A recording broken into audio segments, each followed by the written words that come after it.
আল্লাহ রাব্বুল আলামিন বলেন, শোনো মুসলমান ইমানদারেরা, যারা আমি আল্লাহর ওয়ালা তাহিনু ওয়ালা তাহজানু ওয়া আনতুমুল আ'লাউনা ইন কুনতুম মুমিনিন, আমি আল্লাহর হুকুমত, আমি আল্লাহর আইন, আমি আল্লাহর আদেশ তোমরা ফলো করবা, ঈমান নিয়ে তোমরা আমল করবা। ওয়ালা তাহজানু ওয়া আনতুমুল আ'লাউনা ইন কুনতুম মুমিনিন, তোমাদের টেনশন নাই রে, তোমাদের কোনো ভয় নাই, তোমাদের কোনো দুশ্চিন্তার করার কারণ নাই। যদি তোমরা ওয়ালা তাহিনু ওয়ালা তাহজানু ওয়া আনতুমুল আ'লাউনা ইন কুনতুম মুমিনিন, যদি তোমরা মুমিন ইমানদার হও, ক্ষমতা আমি আল্লাহ তোমাদেরকে বিজয়ী ঘোষণা করব, বিজয়ের মালা তোমাদেরকে আমি পরিয়ে দিব রে। মুসলমান ইমানদারেরা, বিজয়ের মালা আল্লাহ রাব্বুল আলামিন মুমিন মুত্তাকি বান্দাদের গলায় পরিয়ে দিবেন। শর্ত হলো ঈমান আনতে হবে, আমল করতে হবে, ঈমান আনতে হবে রে এক আল্লাহ, ভিন্ন কারো উপর ঈমান আনা যাবে না, ভিন্ন কাউকে বিশ্বাস করা যাবে না। আল্লাহ রাব্বুল আলামিন এক আল্লাহর প্রতি ঈমান আনতে হবে, বিশ্বাস করতে হবে। আর রাসূল আকরাম সাল্লাল্লাহু আলাইহি সাল্লামের যেই দ্বীন রেখে গেছেন, এই দ্বীনের উপরে আমাদেরকে চলতে হবে। ইহদিনাস সিরাতাল মুস্তাকিম, এটা হলো সঠিক সরল পথ। ও আল্লাহ, আপনি আমাদেরকে সঠিক সহজ সরল পথ দেখান। আল্লাহ রাব্বুল আলামিন সূরাতুত তাওবার 33 নম্বর আয়াতের ভিতরে আল্লাহ রাব্বুল আলামিন বলে রে, হুয়াল্লাযী আরসালা রাসূলাহু বিল হুদা ওয়া দীনিল হক লিইয়ুযহিরাহু আলাদ দীনি কুল্লিহি ওয়া কাফা ওয়ালাউ কারিহাল মুশরিকুন, ওয়ালাউ কারিহাল মুশরিকুন। আমি আল্লাহ আমার রাসূলকে প্রেরণ করেছি রে, সঠিক পথ দিয়া, হিদায়াতের পথ নির্দেশ দিয়ে আমি আল্লাহ আমার রাসূলকে এই জমিনের উপরে তোমাদের জন্য প্রেরণ করেছি, নাজিল করেছি। দ্বীনের হক দিয়া, সত্য একটা দ্বীন দিয়া আমি আল্লাহ তোমাদের জন্য রাসূলকে পাঠিয়েছি। ওয়ালাউ কারিহাল মুশরিকুন, দীন কুল্লিহি, আর দীনুল হক আমি আল্লাহ এই সত্য দ্বীন দিয়ে পাঠিয়েছি। আর এই ধর্মকে আমি আল্লাহ অন্যান্য ধর্মের উপরে আমি আল্লাহ বিজয় করব, জয়যুক্ত করার জন্য। ওয়ালাউ কারিহাল মুশরিকুন, আমি আল্লাহ আমার দ্বীনকে, আমি আল্লাহ আমার জীবন ব্যবস্থাকে আমি আল্লাহ জয়যুক্ত করবই, জয়যুক্ত করবই, জয়যুক্ত করবই, যদিও কাফেরদের তাতে অপছন্দ হয়। ওয়ালাউ কারিহাল মুশরিকুন, কাফেরদের কিন্তু এটা পছন্দ না, এক আল্লাহর ইবাদত করুক, অন্যান্য পূজা, গাছের পূজা, মাছের পূজা, চন্দ্রের পূজা, সূর্যের পূজা, রাত দিনের পূজা, বিভিন্ন দিনক্ষণের পূজা, গরুর পূজা, বিভিন্ন জীবজন্তুর পূজা, বস্তুর পূজা, সৃষ্টির পূজা, এইগুলার উপর আল্লাহ রাব্বুল আলামিন এই ইসলামী জীবন ব্যবস্থাকে জয়যুক্ত করবেনই করবেন। তাতে যদি ওয়ালাউ কারিহাল মুশরিকুন, কাফেরদের অপছন্দ হয়। আল্লাহ রাব্বুল আলামিন কোরআনের নূর, এই কোরআনের আলো জ্বালাবেনই। আল্লাহু মুতিম্মু নূরিহি ওয়ালাউ কারিহাল কাফিরুন, এই কোরআনের আলো জ্বলবেই জ্বলবেই জ্বলবে। সূরা সফফাতের ভিতরে বলতেছেন, আল্লাহু মুতিম্মু নূরিহি ওয়ালাউ কারিহাল কাফিরুন। এই কোরআনের, এই দ্বীনের নূর, কোরআনের নূর, আল্লাহর হুকুমতের নূর অবশ্যই জমিনের উপরে বাস্তবায়িত হবে হবে। আল্লাহু মুতিম্মু নূরিহি ওয়ালাউ কারিহাল কাফিরুন, যদিও কাফেরদের তাতে অপছন্দ হয়। এখন এবার চিন্তা করে দেখেন, এইটা আলো, এটা কোনো কুপার আলো না। এই আলো, এই দ্বীনের আলো, দ্বীনের নূর কোনো কুপার আলো না যে ফু দিয়ে আপনি নিভাই দিবেন। এটা কোনো বাতি না, সুইচ টিপ মারবেন অফ হয়ে যাবে। আল্লাহ রাব্বুল আলামিন এই আলো জ্বলবেই, ফু দিয়ে নিবেনও যাবে না। কোনো অস্ত্র শস্ত্রের মাধ্যমে, হামান কামানের মাধ্যমে, কোনো ব্যক্তির মাধ্যমে, রাষ্ট্রের প্রেসিডেন্টের মাধ্যমে, কোনো মাধ্যমেই এই দ্বীনকে জমিন থেকে একেবারে নিষ্পেষিত করা যাবে না, এই দ্বীনকে সরিয়ে দেওয়া যাবে না। কারণ এই দ্বীনের, এই কথা আল্লাহ রাব্বুল আলামিন দ্বীনকে যে বাস্তবায়ন করবেন, জয়যুক্ত করবেন, এটা আল্লাহ রাব্বুল আলামিনের ওয়াদা, ঠিক কিনা মুসলমান? এই জন্য আল্লাহ রাব্বুল আলামিন বললেন, এই জমিনে তোমরা রাজনীতি করবা, আমি আল্লাহর কোরআনের রাজনীতি। রাজনীতি হবে কিসের রাজনীতি? কোরআনের রাজনীতি হবে। রাসূল আকরাম সাল্লাল্লাহু আলাইহি ওয়াসাল্লাম পূর্বে যত নবীরা রাজনীতি করেছেন রে মুসলমান, আল্লাহ রব্বুল আলামিনের নাজিলকৃত কিতাবের অনুমাধ্যমে, ওই কিতাবের মাধ্যমে তারা রাজনীতি করেছেন, দ্বীনের দাওয়াত দিয়েছেন, বিভিন্ন হকের কথা বলছেন, বিভিন্ন খারাপ কাজ থেকে বিরত রাখছেন কিতাবের মাধ্যমে, নাজিলকৃত কিতাবের মাধ্যমে। এখন আমরা আমাদের এই সমাজের রাজনীতি, জীবন ব্যবস্থা আমাদের মন গড়া হয়ে গেছে, ভোট আমাদের মন গড়া হয়ে গেছে, যে যত ক্ষমতার মালিক সে ততদিন ক্ষমতায় থাকে, যার যত পাওয়ার সে ততদিন থাকতে চায়, ঠিক কিনা? কিন্তু না না না না, এরকম হবে না। আল্লাহ রাসূল সাল্লাল্লাহু আলাইহি ওয়াসাল্লাম রাজনীতি করেছেন। মুমিন মুসলমান ইমানদারেরা, আল্লাহ রাসূলের লক্ষ্য ছিল আল্লাহর ভৌমত্ব, আল্লাহর ক্ষমতা এই জমিনে প্রতিষ্ঠিত করা। রাসূল আকরাম সাল্লাল্লাহু আলাইহি ওয়াসাল্লামের লক্ষ্য ছিল সার্বভৌমত্ব, আল্লাহর ক্ষমতা এই জমিনে, আল্লাহর ক্ষমতা প্রতিষ্ঠা করা ছিল রাসূল সাল্লাল্লাহু আলাইহি ওয়াসাল্লামের লক্ষ্য, রাজনীতির লক্ষ্য। তিনি যখন রাজনীতি করেছেন, মক্কা বিজয় করেছেন, আল্লাহ রাসূল সাল্লাল্লাহু আলাইহি ওয়াসাল্লাম গণহারে ক্ষমা ঘোষণা করেছেন। কিছু কিছু ব্যক্তি ছাড়া সকলকে আল্লাহ রাসূল সাল্লাল্লাহু আলাইহি ওয়াসাল্লাম ক্ষমা করে দিয়েছেন, ক্ষমা ঘোষণা করে দিলেন। তিনি রাজনীতি করছেন, তার লক্ষ্য ছিল একটাই, এই সমাজে, এই রাষ্ট্রের উপরে, জমিনের উপরে, আসমানের নিচে আল্লাহ রাসূল, আল্লাহ রাব্বুল আলামিনের সার্বভৌমত্ব প্রতিষ্ঠা করা, আল্লাহর আইন প্রতিষ্ঠা করা। 2 নম্বরে আল্লাহ রাসূল সাল্লাল্লাহু আলাইহি ওয়াসাল্লাম সমাজ, শিক্ষা ব্যবস্থা, সংস্কৃতি যা কিছু আছে রে মুসলমান, সব জায়গায় আল্লাহ রব্বুল আলামিনের ইবাদত পরিপালন করার জন্য সেই ব্যবস্থা করা।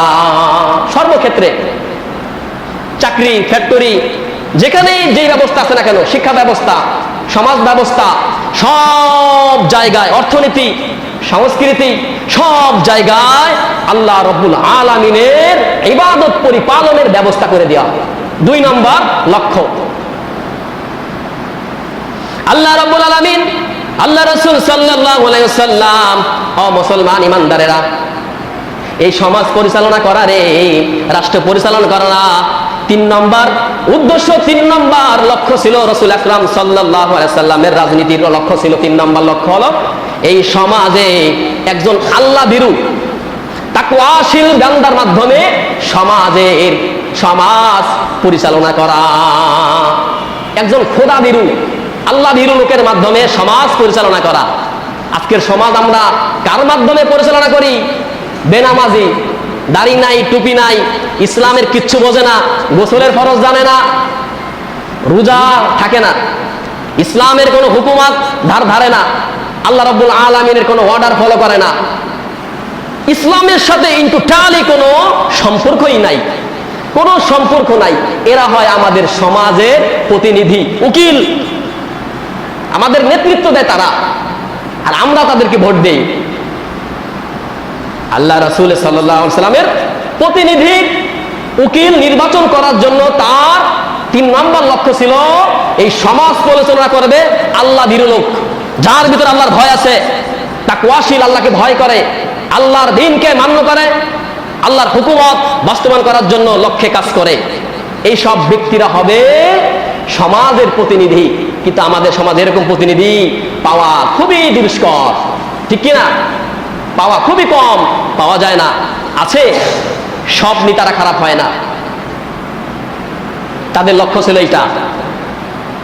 আল্লাহ রাসূল সাল্লাল্লাহু আলাইহি ওয়াসাল্লাম এমন একটা জীবন ব্যবস্থা করে গেছে রে মুসলমান, খলিফাতুর রাশিদিন, খোলাফায়ে রাশিদিন, দ্বিতীয় খলিফা হযরত ওমর রাদিয়াল্লাহু তাআলা আনহু কেমন জীবন ব্যবস্থা করছে রে মুসলমান, যিনি ছিলেন অর্ধ পৃথিবীর বাদশা মুসলমান, হযরত ওমর রাদিয়াল্লাহু তাআলা আনহু তিনি ছিলেন অর্ধ পৃথিবীর বাদশা। তার আইন ব্যবস্থা, তার বিচার বিভাগ কেমন সবার জন্য স্বাধীন ছিল। গরিবের জন্য যেই বিচার, সম্পদশালী ব্যক্তির জন্য সেই বিচার। আমার রাসূল আকরাম সাল্লাল্লাহু আলাইহি সাল্লামের বিচার ব্যবস্থা এমন ছিল, ধনীর জন্য যেই বিচার, গরিবের জন্য সেই একই বিচার। আল্লাহ রাসূল সাল্লাল্লাহু আলাইহি সাল্লামের কাছে বাহরাইন থেকে একটি দল আসলো রে মুসলমান, একটা দল আসছে মদিনায়।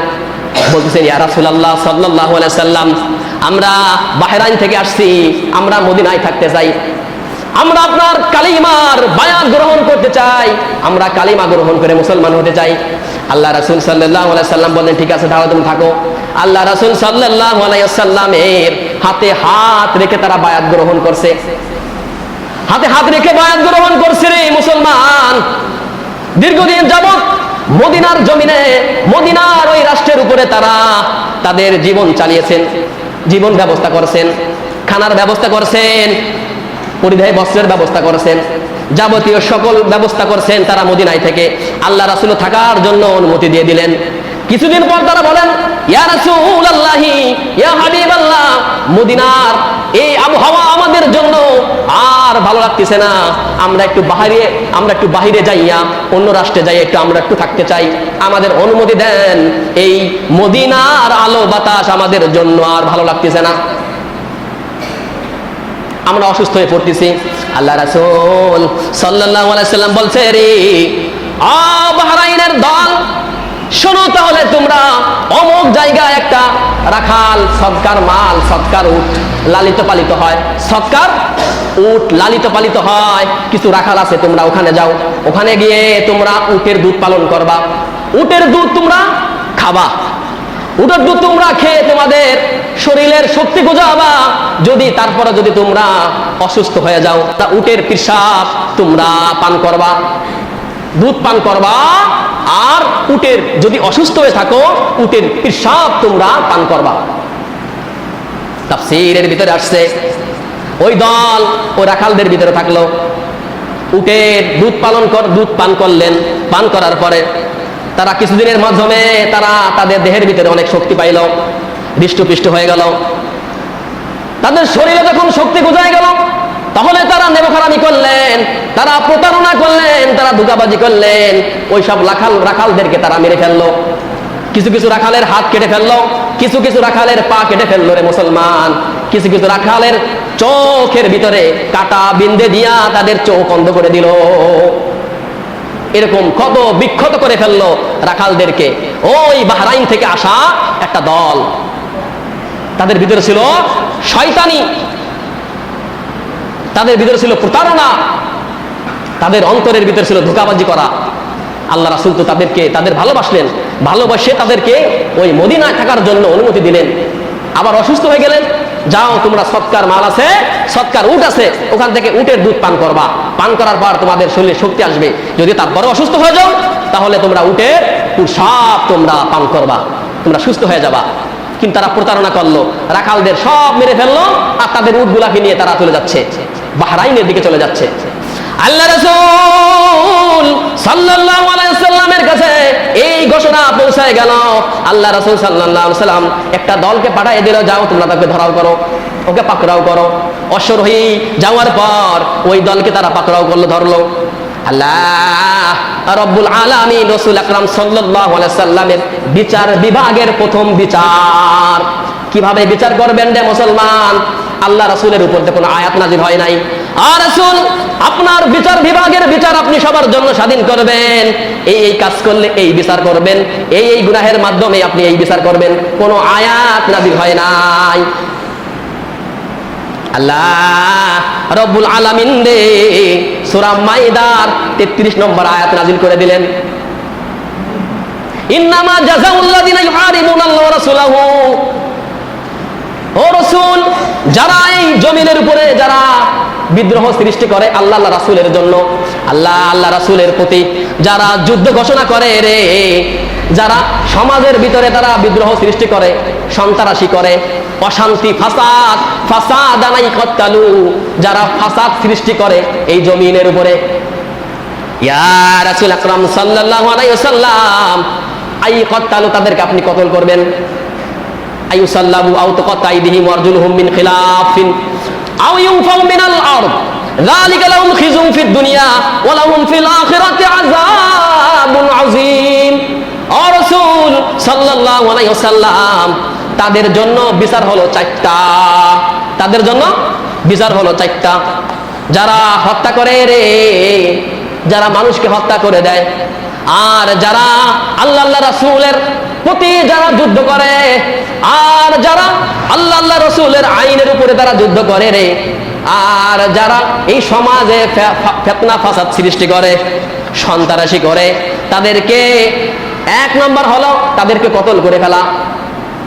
এক নম্বর বিচার হলো তাদেরকে কতল করে ফেলা।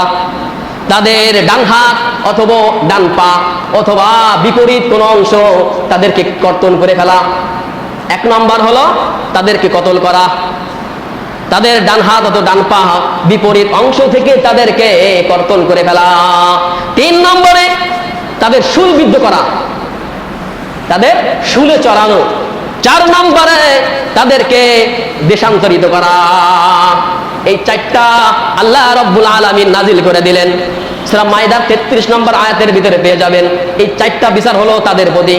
আল্লাহ রাসূল সাল্লাল্লাহু আলাইহি ওয়াসাল্লাম কুরআনের বিচার অনুযায়ী তিনি তার বিচার বিভাগে বিচার করলেন। আল্লাহ রাসূল সাল্লাল্লাহু আলাইহি সাল্লাম সাহাবীদেরকে অনুমতি বললেন, সাহাবীরা রে, আমার রাখালদেরকে, আমার ওই সব বান্দাদেরকে, ওই সব উম্মতদেরকে যারা এইভাবে আমার সাহাবীদেরকে এইভাবে যারা হত্যা করেছে, তাদের একইভাবে হত্যা করা হোক। কিছু কিছু বাহরাইনের দলের কিছু কিছু ব্যক্তিরে চোখ উঠাই দেওয়া হলো, কাটা দিয়ে চোখ ফুটো করে দেওয়া হলো, হাত পা কেটে দেওয়া হলো, বিভিন্ন আযাব দেওয়া হলো। আল্লাহর যে আযাব নাজিল হয়েছে, এটা হলো বিচার বিভাগের বিচার হবে কোরআনের মতো বিচার, মন গড়া কোনো বিচার হবে না, সবার জন্য সমান বিচার হবে। আল্লাহ রাসূল সাল্লাল্লাহু আলাইহি সাল্লামের কাছে বনু মাখজুমের গোত্রের এক মহিলা চুরি করলো। বুখারীর হাদিস। বনু মাখজুমের গোত্রের এক মহিলা চুরি করছে রে। চুরি করার পর আল্লাহ রাসূলের আদেশ হলো চুরি করলে হাত কেটে ফেলা। এটা হলো কোরআনের আইন। মুসলমান ইমানদারেরা, কোরআনের আইন হলো চুরি করলে হাত কেটে ফেলা। আল্লাহ রাসূল সাল্লাল্লাহু আলাইহি ওয়াসাল্লাম তার হাত কাটবেন। এখন কিছু ক্ষমতাশালী লোক তিনি বলতেছেন, ও উসামা, সাহাবী উসামার কাছে কিছু দল বল এসে বলতেছেন, শোনো শোনো শোনো, যেই মহিলা চুরি করছে রে, এই মহিলা হলো ক্ষমতাশালী গোত্রের একজন মহিলা, তার জন্য কি একটু বিচার ব্যবস্থা ভিন্ন করা যায় না? উসামার কাছে বলতেছেন, সাহাবী উসামার কাছে বলতেছেন কিছু মানুষ এসে, শোনো, তোমার রাসূল সাল্লাল্লাহু আলাইহি সাল্লামের বিচার ব্যবস্থা, ওই মহিলা অনেক ধনাঢ্য পরিবারের মহিলা, চুরি করছে, বিচার কি একটু অন্যভাবে করা যায় না, গোপনীয়তার সাথে?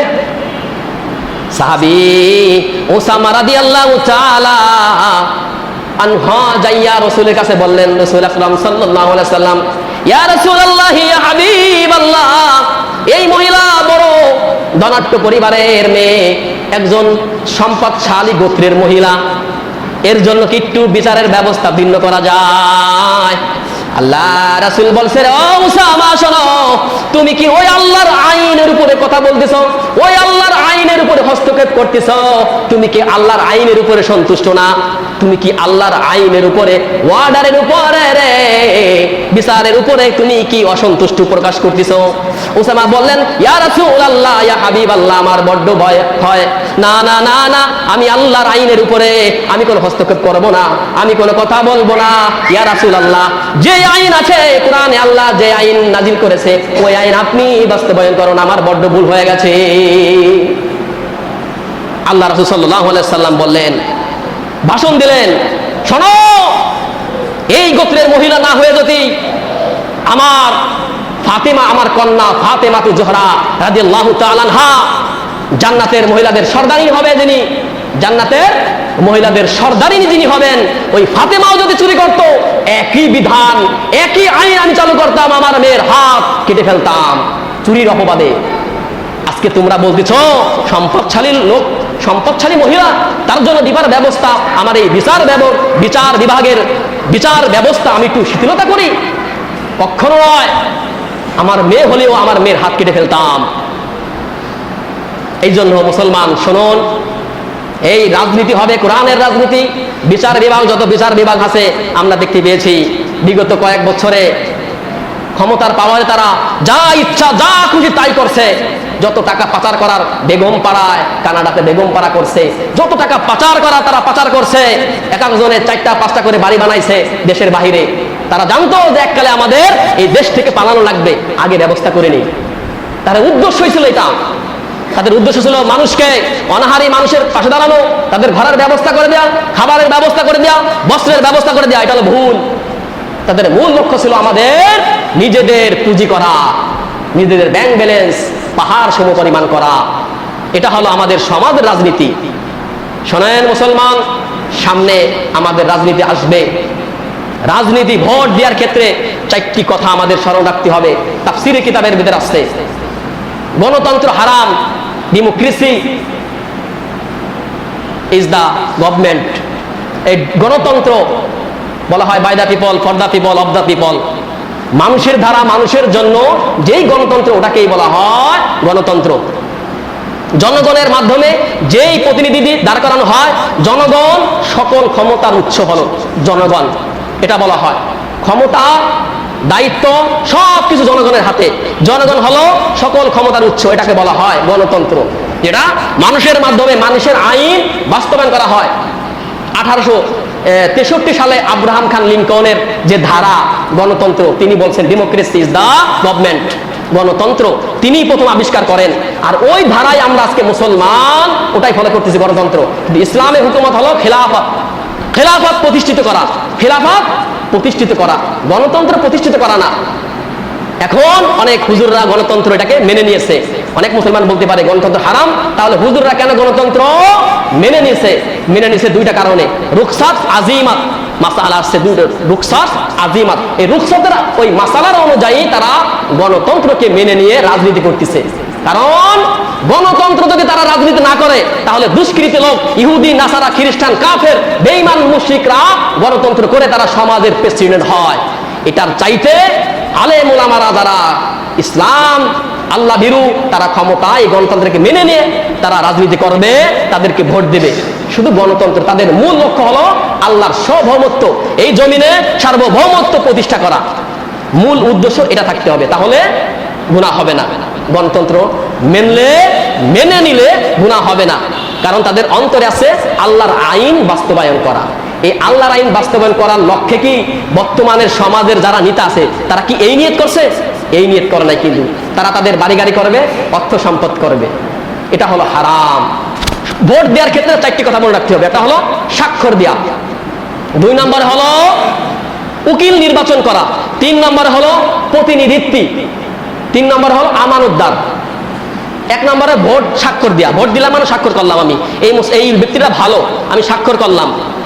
2 নম্বরে এই ব্যক্তিটা ভালো, আমি তার উকিলতি করলাম, প্রতিনিধিত্বের জন্য আমি তাকে সুপারিশ করলাম। 2 নম্বরে সুপারিশ করা। এখন মুসলমান যারা আমরা রাজনীতিতে আমরা যারা ভোট দেই, তারা কি আমরা এগুলো ফলো করি না? এই ব্যক্তি চোর না বাটপার, নাকি আল্লাহ রাব্বুল আলামিনের আইন মানে না, ইসলামের কোন ধার ধারে না, এই ব্যক্তির আমরা ভোট দিয়ে আমাদের সমাজের মেম্বার চেয়ারম্যান বানাই দিই। এটা আমানত আপনার। কাল কিয়ামতের মাঠে প্রত্যেকটা ব্যক্তি যারা ভোট দিয়েছে, না দেখে, না বুঝে, না শুনে, প্রত্যেকটা ব্যক্তিকে কিয়ামতের মাঠে আল্লাহর আসামির কাঠগড়ায় দাঁড়াইতে হবে। এই জন্য আমরা সামনে যারা ভোট দিব, 1 নম্বর আমি যাকে ভোট দিচ্ছি আমি তার প্রতি স্বাক্ষর করতেছি, এই মানুষটা কেমন। 2 নম্বরে সুপারিশ করতেছি, এই মানুষটা ভালো অথবা এই মানুষটা খারাপ, জানি না। 3 নম্বরে আমানত, প্রতিনিধিত্ব, উকিল নির্বাচন করা, যিনি সমাজের প্রতিনিধি হয়ে আমার জন্য উকিলাতি করবেন।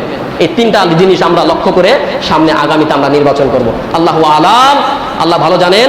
আল্লাহর আইন আমরা সমাজে বাস্তবায়ন করা হোক। সকলে বলুন আমিন।